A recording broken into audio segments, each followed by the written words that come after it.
Hello everyone, good afternoon, नमस्कार। आप सबका स्वागत है नर्सिंग एक्सपर्ट्स के digital platform nursing experts YouTube channel पे। जैसा कि आप सबको पता है कि अभी वैकेंसियों के आपके बम्पर आपकी वैकेंसीज आ रही हैं और एक बम्पर आपको गुड न्यूज़ डेली की डेली मिलती है। तो इसी क्रम के अंदर कुछ दिनों पहले अप्रैल फर्स्ट वीक के अंदर आपका केजीएमयू का नोटिफिकेशन आया था और फाइनली कल से केजीएमयू के जो आपके फॉर्म है वो भरने स्टार्ट हो गए हैं। तो आज मैं ये जो वीडियो लेके आया हूँ वो केजीएमयू के बारे में लेके आया हूँ कि केजीएमयू के अंदर टोटल कितने नंबर ऑफ वैकेंसी है, कौन कौन सा बच्चा उसके अंदर अप्लाई कर सकता है, क्या सिलेबस आपका रहने वाला है और टोटल नंबर ऑफ वैकेंसी कितनी है। तो आइए हम जानते हैं आगे कि इसके लास्ट डेट क्या है, कब तक आप इसके अंदर पेमेंट वगैरह कर सकते हैं और आगे का प्रोसेस क्या रहेगा, उस सब के बारे में हम डिस्कशन करेंगे। तो देखिए, केजीएमयू की जो फॉर्म है वो स्टार्ट हो चुके हैं आपके 25 अप्रैल से, यानी स्टार्ट डेट जो फॉर्म की है वो 25 ऑफ अप्रैल 2025 से ये फॉर्म है स्टार्ट हो चुके हैं।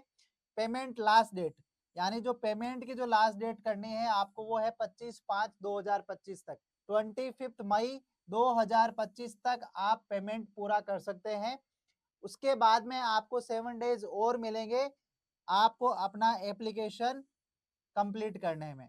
तो एप्लीकेशन अगर आपका 25 तारीख तक यानी 25 मई तक अगर आपका पूरा नहीं होता है तो आप 31 मई 2025 तक आप अपना एप्लीकेशन फॉर्म है वो कंप्लीट कर सकते हैं, लेकिन वो तभी कंप्लीट होगा जब आपका पेमेंट 25 तारीख तक हो जाएगा। तो दोस्तों, ये मैंने आपको बता दिया है कि केजीएमयू फॉर्म्स की लास्ट डेट वगैरह कब है, कब फॉर्म आपके स्टार्ट हुए हैं। आइए हम जानते हैं इसके बारे में डिटेल एडवर्टाइजमेंट जो आपका आया है, जिसके अंदर आपको ये पता लगेगा कि आपका जो फॉर्म है कैसे आपको भरना है, कितनी वैकेंसी है, क्योंकि बहुत सारे बच्चे हैं अभी तक उन्होंने कंप्लीट वो देखा नहीं है। तो उनको मैं आपको बता देता हूँ कि क्या क्या है इसके अंदर। तो ये सारी वेबसाइट वगैरह है, नंबर वगैरह है। अगर आपका फॉर्म कुछ टेक्निकल सपोर्ट वगैरह आपको आते हैं तो ये नंबर वगैरह है, यहाँ पे आप कॉल्स वगैरह कर सकते हैं।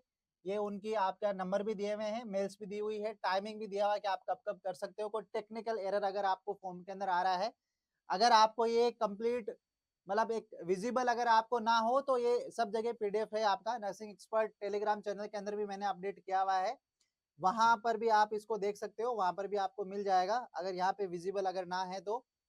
जैसा कि है लास्ट डेट मैंने आपको बता दी है, जो पहले अभी आपको स्टार्टिंग में मैंने लास्ट डेट बताई थी। तो यहाँ पे है कि last date of fee submission is 25 May. 25 मई है वो आपकी लास्ट डेट है।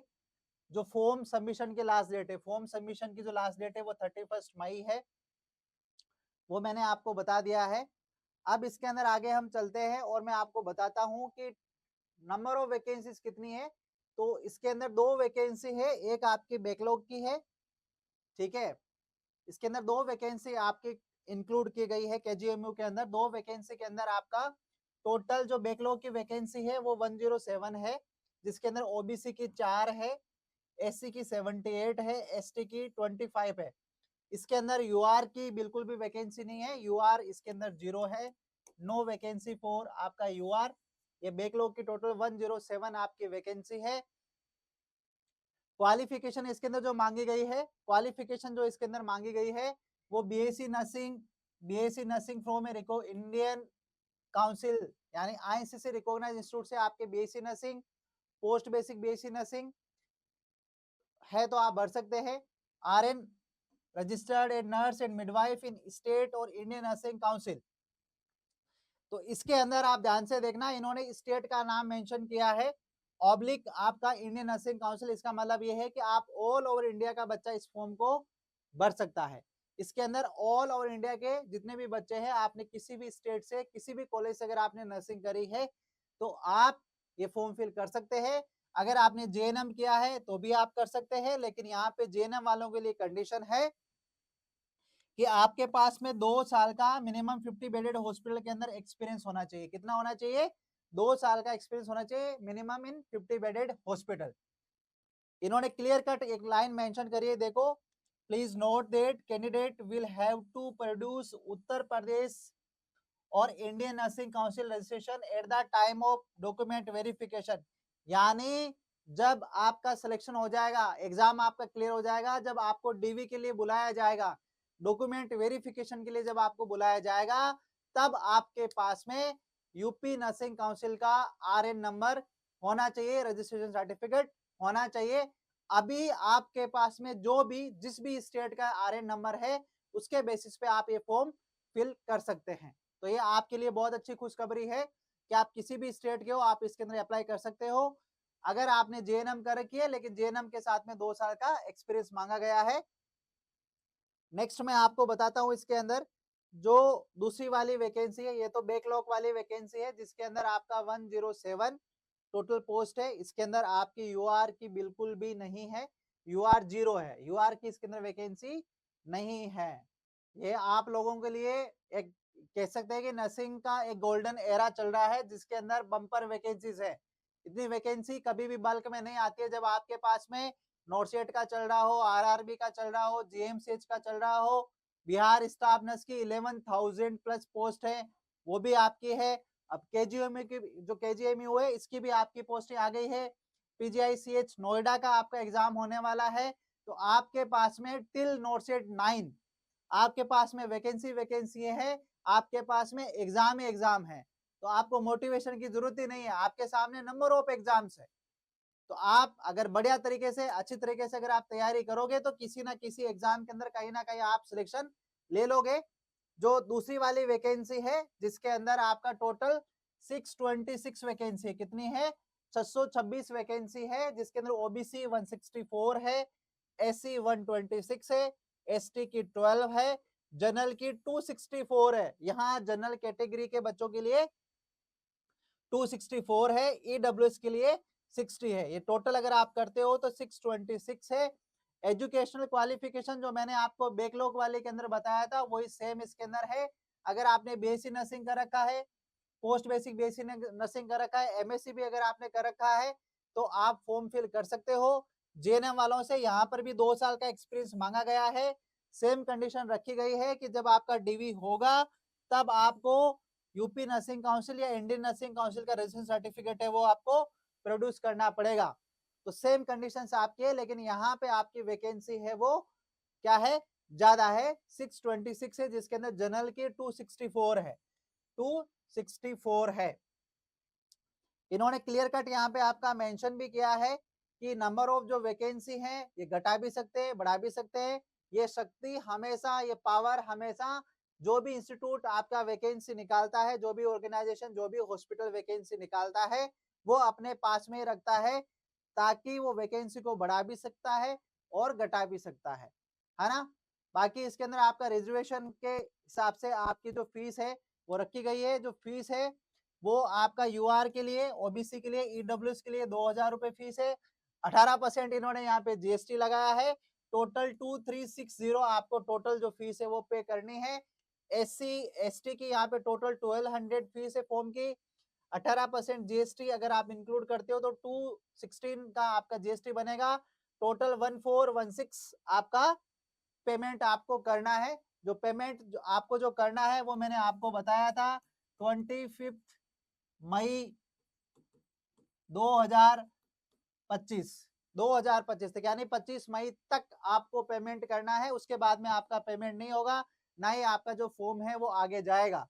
लेकिन फॉर्म सबमिशन की जो लास्ट है वो 31 मई है ना। अब देखो बहुत सारे बच्चे पूछ रहे थे कि सर जो बैकलॉग की जो वैकेंसी है और जो ये करंट वाली वैकेंसी है इन दोनों का एग्जाम एक होगा। तो इन्होंने यहाँ पे क्लियर कट आपका मेंशन किया गया है। अगर आप ये पीडीएफ को पढ़ोगे तो उन्होंने क्लियर कट आपका मेंशन किया है कि single examination will be conducted for both backlog and general recruitment. ठीक है, दोनों का सिंगल एग्जाम होगा आपका।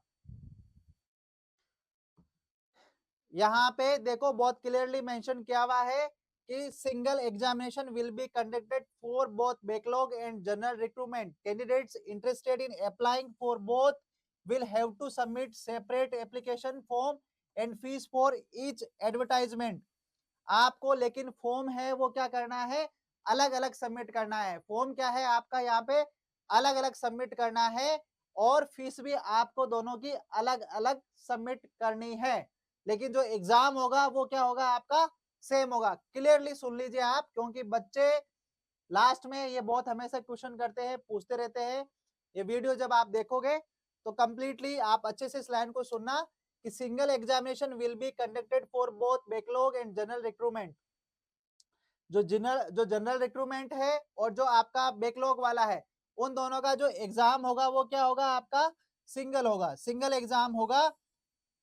Candidate interested in applying for both, मतलब जो इंटरेस्टेड है दोनों के अंदर फॉर्म अप्लाई करने के लिए बैकलॉग के अंदर, और जो जनरल आपका रिक्रूटमेंट है उनके लिए applying for both will have to submit separate application form. दोनों का अलग अलग फॉर्म सबमिट होगा, दोनों का अलग अलग फॉर्म भी सबमिट होगा, और दोनों का जो फीस है वो भी आपको अलग से होगी, दोनों की फीस भी आपकी अलग से होगी।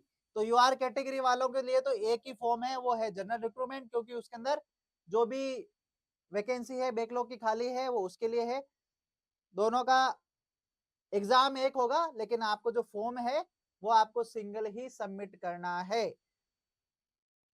अब यहाँ पे ध्यान देने वाली बात है कि रिजर्वेशन किसको मिलेगा, है ना, कि रिजर्वेशन किसको मिलेगा। इसमें बहुत सारे बच्चों के क्वेश्चंस आते हैं कि इसके अंदर आपका जो हमारे को मिलेगा कि नहीं मिलेगा, क्योंकि ऑल ओवर इंडिया के बच्चे इसके अंदर अप्लाई करेंगे। ऑल ओवर इंडिया का बच्चा अप्लाई कर सकता है, क्योंकि इन्होंने जो आरएन नंबर मांगा है वो लास्ट में मांगा है, तो आप सभी बच्चे इसके अंदर कर सकते हैं। लेकिन क्वेश्चन ये आता है कि जैसे कोई बच्चा बाहर का है, वो यूपी का नहीं है, तो वो कैटेगरी के अंडर काउंट होगा या नहीं होगा। तो इन्होंने यहाँ पर भी आपका क्लियर कट मेंशन किया हुआ है कि candidates from the reserve category, candidates from the reserve categories who are domicile of state other than UP will be treated as unreserved and must pay the application fees applicable to UR। मतलब जो बंदे बाहर से हैं, जो UP के नहीं है, जिनके पास में डोमिसाइल नहीं है, जिनके पास यूपी का डोमिसाइल नहीं है, other than Uttar Pradesh, will be treated as unreserved, यानी दिल्ली से बाहर के जो बंदे हैं जिनके पास में दिल्ली का डोमिसाइल नहीं है, वो बंदे यूआर में काउंट होंगे, और यूआर की जो एप्लीकेशन फीस है वही आपको सबमिट करनी है। तो इसके अंदर रिजर्वेशन का फायदा सिर्फ और सिर्फ जो यूपी के बच्चे हैं उनको ही मिलेगा, यूपी के बाहर वाले बच्चों को वो नहीं मिलेगा। तो जब आप फॉर्म सबमिट करेंगे तो बहुत ध्यान से सबमिट करना, आपको जो कैटेगरी सबमिट करनी है, जो अप्लाई करना है जिसके अंडर, वो आपकी होगी यूआर, क्या होगी, यूआर, और यूआर की ही फीस आपको सबमिट करनी है। कैफे वाले भैया के भरोसे मत रहना, बाद में बहुत सारे बच्चे मैसेज करते हैं कि सर मेरी कैटेगरी है वो ओबीसी हो गई है, एससी हो गई है, एसटी हो गई है। जब आप फॉर्म फिल करते हैं, सबमिट करते हैं, उससे पहले प्रीव्यू के अंदर बहुत अच्छे से इसको चेक कर लेना, क्योंकि अगर आप ओबीसी सेलेक्ट करते हो, आपके पास में ओबीसी होगा नहीं डीवी के टाइम पे, और वो यूआर के अंदर जाओगे आप, सिलेक्शन आपका हो सकता है कि जब आपका रिजल्ट आएगा, अगर आपके मार्क्स कम है और अगर आपने ओबीसी के अंदर अप्लाई किया है बाय मिस्टेक, तो वो ओबीसी के अंदर आपको सिलेक्ट करेंगे, लेकिन जब आप डीवी के टाइम पे जाओगे तो आपको वो सीधा जनरल के अंदर डालेंगे, फिर आपका ओबीसी के अंदर का आउट नहीं करेंगे। तो ध्यान देने वाली बात है इसके अंदर, अदर देन यूपी, यूपी के अलावा जो बाकी सारे बच्चे हैं वो यूआर के अंदर आएंगे। तो ये आपको मैंने क्लियर कर दिया है, यूपी के डोमिसाइल के अलावा जो दूसरे हैं वो। और जिन बच्चों के पास में आपका ईडब्ल्यूएस सर्टिफिकेट है, जिन बच्चों के पास में ईडब्ल्यूएस सर्टिफिकेट है, इन्होंने यहाँ पे क्लियर कट मेंशन किया है कि जो ईडब्ल्यूएस सर्टिफिकेट है issued by the UP government, valid for the year 2025-26, यानी तो आपके पास में जो ईडब्ल्यूएस सर्टिफिकेट है वो फाइनेंशियल ईयर 2025-26 का होना चाहिए, and based on the income from the financial year 2024-25, इसी के बेसिस पे आपका 25-26 का बनेगा, क्योंकि फाइनेंशियल ईयर आपका 24-25 के हिसाब से आपका 25-26 का ईडब्ल्यूएस का सर्टिफिकेट बनेगा। फॉर फीमेल कैंडिडेट्स, जो फीमेल कैंडिडेट्स हैं अगर ईडब्ल्यूएस कैटेगरी की, the valid caste certificate issued from the father side will be considered valid. जो यूपी के बच्चे हैं जो अदर कास्ट के हैं उनके लिए फादर का भी आपका मांगा है इन्होंने, तो ये आपका ईडब्ल्यूएस के लिए है। बाकी हॉरिजॉन्टल रिजर्वेशन है एज पर यूपी गवर्नमेंट, इसके अंदर जितने भी रूल्स रेगुलेशन होंगे वो यूपी गवर्नमेंट के रिजर्वेशन के हिसाब से लगेंगे, सेंट्रल गवर्नमेंट के यहाँ पे लागू नहीं होंगे, क्योंकि ये स्टेट गवर्नमेंट का रिक्रूटमेंट प्रोसेस है, सेंट्रल गवर्नमेंट का नहीं है। एलिजिबिलिटी के अंदर मैं आपको आगे बताऊंगा। एज रिलैक्सेशन, एज के अंदर मैं आपको बता रहा हूं कि यहाँ पे बहुत बड़ा बेनिफिट है उन बच्चों के लिए जिन बच्चों की एज 30 है और उनको सेंट्रल गवर्नमेंट की वैकेंसीज के अंदर मौका नहीं मिल रहा है, जहां पे एज लिमिट 30 है, तो उन बच्चों के लिए यहाँ पे बहुत अच्छा मौका है कि यहाँ पे जो इन्होंने डेट कट ऑफ रखी है वो 1 जनवरी 2025 है ना। जो इन्होंने डेट कैलकुलेशन रखी है वो रखी है 1 जनवरी 2025। On this date candidate must be at least 18 years. Minimum कितनी होनी चाहिए उसकी, मिनिमम न्यूनतम, मतलब छोटे से छोटा कितना बच्चा होना चाहिए, 18 साल से छोटा बच्चा नहीं होना चाहिए, स्टूडेंट नहीं होना चाहिए, और must not exceed 40 years of age, मतलब 40 ईयर्स तक आप इसके अंदर अप्लाई कर सकते हैं। जो बच्चे 40 ईयर्स तक हैं जनरल कैटेगरी के, वो इसके अंदर अप्लाई कर सकते हैं। बाकी जो छूट है वो आपका जो रिजर्वेशन है उसके हिसाब से आपको रिजर्वेशन मिल जाएगा। ये पीडीएफ आपका कंप्लीट है, इसके अंदर जब आप भरोगे, इसके अंदर जब आप पढ़ोगे तो आपको सारी डिटेल मिल जाएगी कौन सी कैटेगरी को कितना आपका है। तो एज है जो मिनिमम वो यहाँ पे 18 ईयर्स है, मैक्सिमम आपका 40 यहाँ पे रखा गया है। जिन बच्चों की एज 30 प्लस है, सेंट्रल गवर्नमेंट की वैकेंसी लाइक नोटसेट वगैरह के अंदर अगर वो अप्लाई नहीं कर पा रहे, उनके लिए बहुत अच्छा मौका है। एप्लीकेशन प्रोसेस है, मैं आपको यहाँ पे एक्सप्लेन नहीं कर रहा हूँ, पीडीएफ को आप देख के कर सकते हो, पढ़ लेना सारा का सारा। स्टेप भी इसके अंदर दिए गए हैं कि आपको कैसे करना है, एडमिट कार्ड का दिया गया है। हम बात करते हैं कॉमन रिक्रूटमेंट टेस्ट सीआरटी जो आपका होगा, उसका आपका क्या प्रोसेस रहेगा, वो कैसे होगा, एग्जाम आपका कैसा आएगा। तो CRT will have duration of 2 hours, 2 घंटे का आपका सीआरटी होगा, ठीक है, कॉमन रिक्रूटमेंट टेस्ट। इसके अंदर there will be 100 marks, 100 marks का आपका होगा, featuring multiple choice questions, MCQs आएंगे आपके। 2 घंटे का आपका पेपर है, 100 मार्क्स का होगा, 100 मार्क्स की बात कर रहा हूं मैं, ठीक है, 100 मार्क्स का होगा। The examination will be conducted in English and Hindi, दोनों लैंग्वेज के अंदर आपका होगा। Examination will be either computer based और pen and paper format will be communicated later, मतलब आपका सीबीटी भी हो सकता है और पेन और पेपर वाला भी हो सकता है। ये आपका बाद में आपको बता दिया जाएगा कि ये कैसे होगा, दोनों यहाँ पे ऑप्शन इन्होंने रखा है पहले से ही। मार्क्स मैं आपको बता देता हूं कि कैसे कैसे आपके इसके अंदर इन्होंने डिस्ट्रीब्यूट किया है। 60 मार्क्स की आपकी क्या आएगी, नर्सिंग आएगी, क्या आएगी, 60 मार्क्स की आपकी नर्सिंग आएगी। 10 marks for general English, general English आपकी यहाँ पे 10 मार्क्स की आएगी। 10 marks for general knowledge, general knowledge का आपके 10 मार्क्स है। 10 marks for reasoning, 10 marks for the mathematical aptitude, यानी इसके अंदर 60 प्लस 40 मार्क्स आपके यहाँ पे है नॉन नर्सिंग के, और 60 है आपके नर्सिंग के। टोटल आपका 100 मार्क्स का पेपर होगा, 100 मार्क्स का पेपर होगा। 2 आवर्स, 2 घंटे आपको मिलेंगे, यानी 120 मिनट्स, टोटल कितना मिलेगा आपको, 120 मिनट्स मिलेंगे, जिसके अंदर आपको 100 एमसीक्यूज सोल्व करने हैं। तो ये हो गया आपका पेपर का पैटर्न। मिनिमम जो क्वालिफाइंग मार्क्स है आपका 50% है for general EWS and OBC candidates, 45% है फॉर एससी एसटी कैंडिडेट्स। ये आपका मिनिमम क्वालिफाइंग मार्क्स है कि इतने इतने इतने से इतने तो आपके आने ही चाहिए। नेगेटिव मार्किंग यहाँ पर भी है बच्चों, नेगेटिव मार्किंग यहाँ पर भी है, क्लियर कट मेंशन किया हुआ है कि there will be negative marking, each correct answer will be earn 1 mark. अगर आपका एक क्वेश्चन सही है तो 1 नंबर आपको मिलेगा, अगर आपका एक गलत है तो आपके 1/3 मार्क विल बी डिडक्टेड, यानी इसके अंदर जो नेगेटिव मार्किंग है वो कितनी है आपकी, 1/3 है, कितनी है, 1/3 आपकी नेगेटिव मार्किंग है। तो ये टोटल मैंने आपको बता दिया कि इसके अंदर पेपर आपका कैसा आएगा। पेपर का जो सिलेबस होगा वो नर्सिंग और नॉन नर्सिंग दोनों होगा। नर्सिंग इसके अंदर आपकी 60 मार्क्स की आ रही है, 40 मार्क्स की आपकी क्या आ रही है, नॉन नर्सिंग आ रही है, जिसके अंदर आपका जनरल इंग्लिश आ रहा है, जीके आ रहा है, रीजनिंग आ रहा है और मैथमेटिकल एप्टीट्यूड आ रहा है।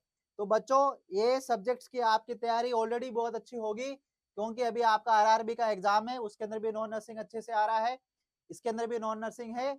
आने वाले दिनों के अंदर ये एग्जाम बहुत जल्दी हो जाएगा। तो आपके पास में मौके ही मौके हैं इस टाइम पे गवर्नमेंट जॉब निकालने के, लग जाओ बहुत अच्छे से तैयारी, ऑलरेडी तैयारी तो आप कर रहे हो, लेकिन अगर आप कहीं पर भी छोटी छोटी मिस्टेक्स कर रहे हो तो उस पर ध्यान देके उनको करेक्ट करो। और ये गोल्डन एक अपॉर्चुनिटी है, गोल्डन एरा आप जिसको कह सकते हैं, जहां पे वैकेंसी है और आराम से आप अपनी एक सरकारी नौकरी है वो आप निकाल सकते हो। तो ये मैंने आपको बता दिया है। सिलेबस इनकी वेबसाइट पे है, सिलेबस में पूरा पढ़ नहीं सकता। सिलेबस का जो पीडीएफ है वो नर्सिंग एक्सपर्ट के जो टेलीग्राम चैनल है वहां पे मैं पीडीएफ आपको शेयर कर दूंगा। तो अगर आपने अभी तक नर्सिंग एक्सपर्ट्स का टेलीग्राम चैनल अगर आपने सब्सक्राइब नहीं किया है तो आप उसको सब्सक्राइब कर लीजिए, क्योंकि वहां पे टेलीग्राम चैनल के अंदर डेली क्विज भी होते हैं।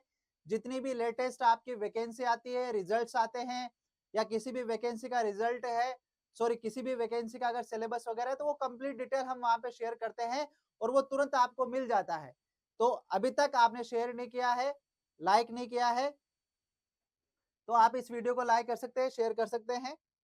और अगर आपको भी किसी भी वैकेंसी का कंप्लीट डिटेल चाहिए हैंड टू हैंड तुरंत, तो आप नर्सिंग एक्सपर्ट्स का जो टेलीग्राम चैनल है उसको आप सब्सक्राइब कर लीजिए। बाकी इसके अंदर कंप्लीट आपका दिया हुआ है कि फाइनल मेरिट लिस्ट आपकी कैसे बनेगी, रिजल्ट कैसे आएगा आपका, वो सब कुछ दिया है, वो आप पीडीएफ के अंदर पढ़ सकते हैं। पीडीएफ सब जगह अवेलेबल है, आपने पढ़ भी लिया होगा। तो फाइनल आपका सब कुछ मैंने आपको बता दिया है। नॉर्मलाइजेशन भी आपका इसके अंदर हो सकता है। नॉर्मलाइजेशन का मेथड भी इन्होंने आपका दिया है।